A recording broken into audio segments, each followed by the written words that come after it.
So, yun, good evening mga kasen. So, once again, this is Mike. Grabe itong taong papakilala ko sa inyo ngayon.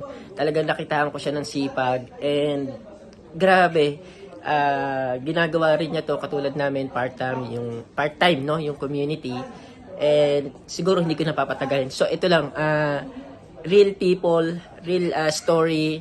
Ito, dito sa community na makikilala nyo yung iba't ibang mga tao, no, na part ng community. So ito, hindi ko na ito papatagalin. Let's welcome Miss Darlene. So yun. Yeah. Hi po! Hello! Yes. At ayun, tanong ko lang Miss Darlene, ilang taon ka na sa Qatar? Ano yung work na ginagawa mo? At bakit mo naisipan mag-join sa community at nag-invest ka? Actually, 5 taon na po ako sa Qatar at nag-join ako sa community ito dahil na-inspire ako at nag-invite lang ako at sa yun, nagpumunta naman yung inambit ko at saka na-inspire din sila. Yun lang ang gagawin, sir.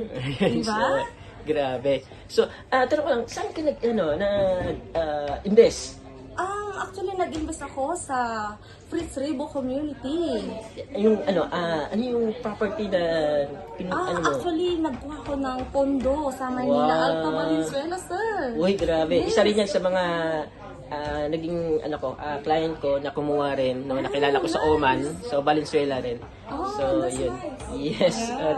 So, yun lang. Maraming salamat, Miss Darlene. So, invite naman natin sila, no, sa mga interested na mga kapwa OFW namin. Kung interested ka, comment ka lang. Yes. So, Invite ko pala yung shoutout para sa mga OFWs dyan. Magsimula na kayo at para magkakita kayo ng extra income. yes, yun naman. Po. Maraming salamat po, Miss Darlene. Yes, so, yun mga kababayan, once again, this is Mike.